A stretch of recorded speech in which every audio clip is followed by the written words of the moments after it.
Hi everyone, my name is Dr. Scott Chell and I'm a specialist in the Germanic languages. I have a bachelor's degree in German, a master's degree in linguistics, and a PhD in Germanic linguistics from the University of California, Berkeley. Today I actually wanted to go ahead and talk about something that's not quite specifically related to heathenry, but just kind of how we can understand how words are related, and as people who are a part of this community, if you could kind of understand how a linguist, a qualified linguist, can sort of tell you how words are related and sort of see the kind of behind the scenes stuff that happens. My goal here is to kind of show you that there is actually sort of a science that's kind of involved. Like, we work with typologies, we work with laws and all kinds of sort of certain things here and there to show you that these words are actually in fact related to one another. Like, how is it, for example, that we know that the name Odin is related to the other cognates of Odin's name throughout the Germanic languages? So I also wanted to apologize in advance if this is a bit windy. If it does actually come through as a bit windy in your headphones. I found a nice little area over here to talk about all these things. But yeah, we're dealing with like 40-mile-an-hour gusts here. So either way, I wanted to go ahead and just create this video more for an educational purpose and sort of, spread awareness in a sense as to how linguists tell you that words are related and not how someone who's not qualified tell you that words are related. So for example, someone might say like, the word whole, spelled H-O-L-E, must be related to the word whole, spelled W-H-O-L-E, right? Not necessarily. Just because they sound the same, they're not actually related. And then somebody might actually say, well, these are related semantically because, I don't know, a whole is actually part of a whole, and therefore they can be related that way. Or, that's kind of a strange way of thinking about it. But I can understand how, like, the layman might come to that conclusion. But linguistics is a lot more nuanced than that. Another example that I've seen is how the word idle, meaning to sort of, sit still, could be related to the word idle, as in, like, the Latin spelling I-D-O-L, because, there's some sort of aspect of just stillness involved.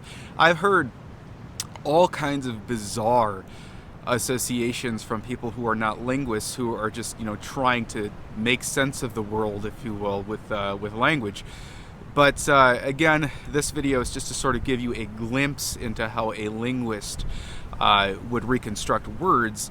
And if there's actually interest out there in this channel and people want to see like a complete discussion of how we know that words are related, I'd be more than happy to do that. Unfortunately, I don't think that there's actually that much of an interest, but at least you can show this video to your friends who are claiming that words, are related or not related, and show them that there's really more of a system involved, and it's really not guesswork at all. There are certain instances where we have to be speculative about certain things, but for the most part, as you will see, we work with typologies and sort of actually systematic data. So take a look at this distribution real quick. All of these words in Proto-Germanic begin with AU. This is called a diphthong. So look at the word for I, for example, in Proto-Germanic, and in which case actually systematically becomes O in Old Saxon, as you see like Olga there. But in Old Norse and in Gothic, it remains AU as a diphthong. It does not monophthongize.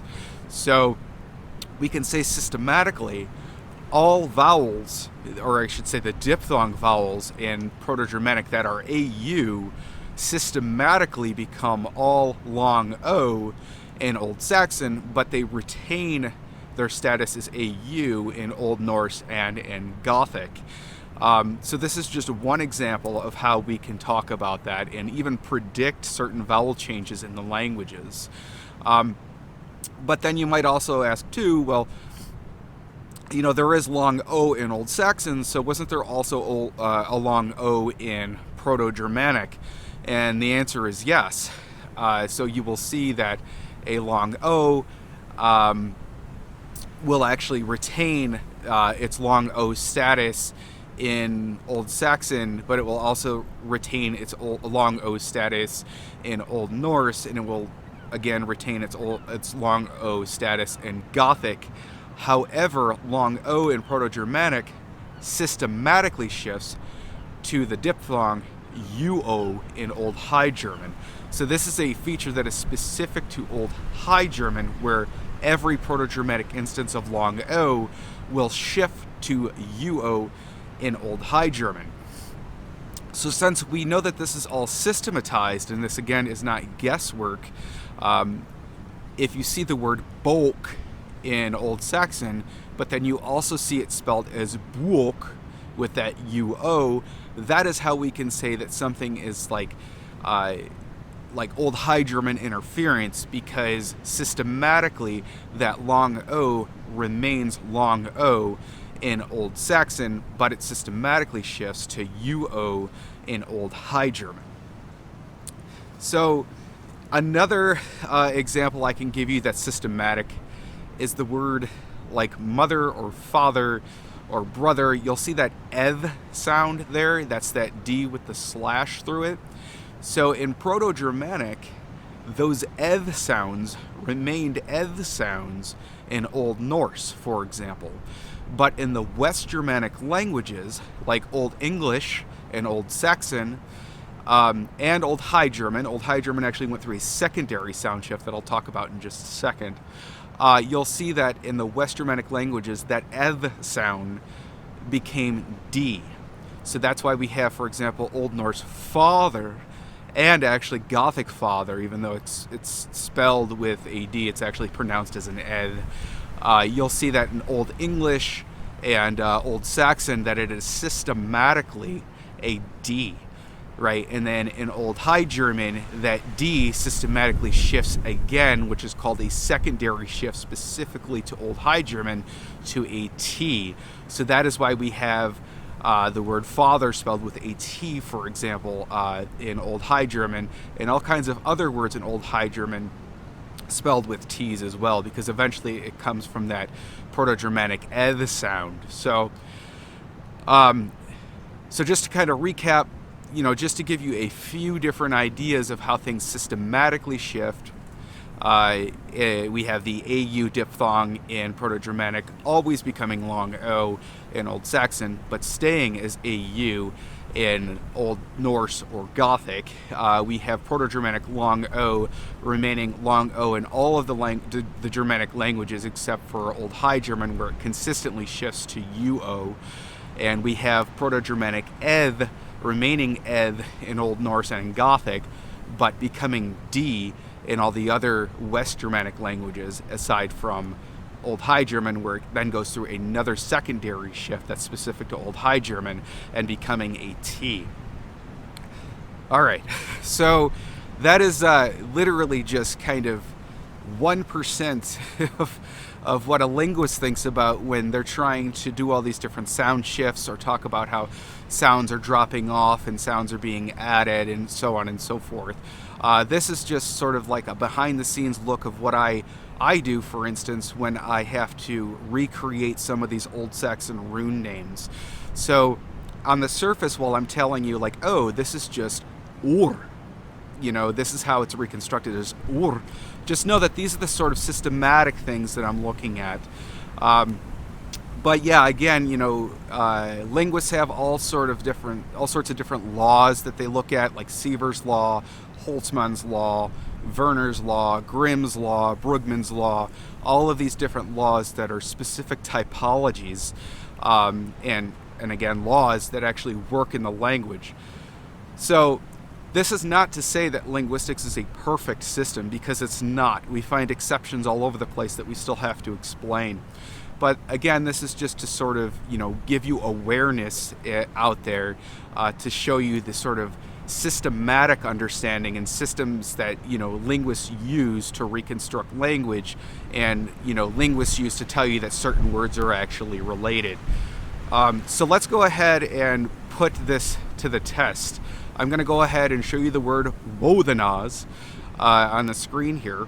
And just from knowing the sound shifts that I've explained to you in this video, the systematic sound shifts, we can then predict what these sounds would have been in, or actually are, in Old English and Old Saxon and Old Norse, for example.